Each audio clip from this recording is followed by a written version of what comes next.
For the first time ever, a deadly bat fungus has turned up on a Mexican free-tailed bat. Texas Parks and Wildlife announcing they found cases of the fungus in Blanco and Kendall counties for the first time.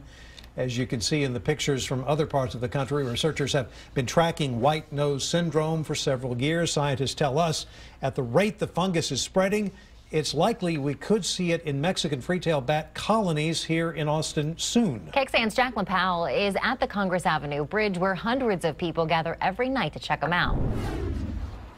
As news spreads of this fungus being found in a Mexican free-tailed bat, people are worried that the bats they come here to watch could be at risk. But researchers want to be clear that while this is a very serious problem, the bats we watch here in Austin are likely safer than many other species.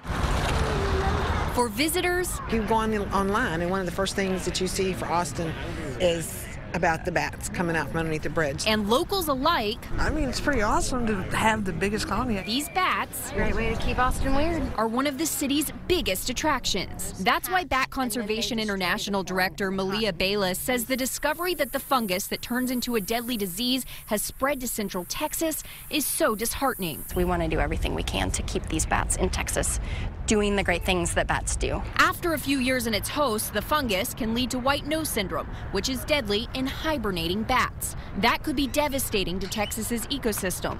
But the silver lining for Austinites, For some species, like the Mexican free-tailed bat, who don't hibernate, the disease may not manifest at all. Mexican free-tailed bats migrate. Because their immune systems never shut down for hibernation, it's not likely the fungus could ever grow into white nose syndrome in their species. All the places that people go to watch bats in central Texas, we're hoping that those bats are gonna be all right. But where their migratory patterns help them, they could harm other species in places like Mexico and Central America where they travel in the winter. But we are worried that this isn't a good sign because it does mean the fungus is spreading rapidly, and Mexican free-tailed bats are only going to spread it more quickly. Bat Conservation International and Texas Parks and Wildlife are working with researchers on a treatment for the fungus right now.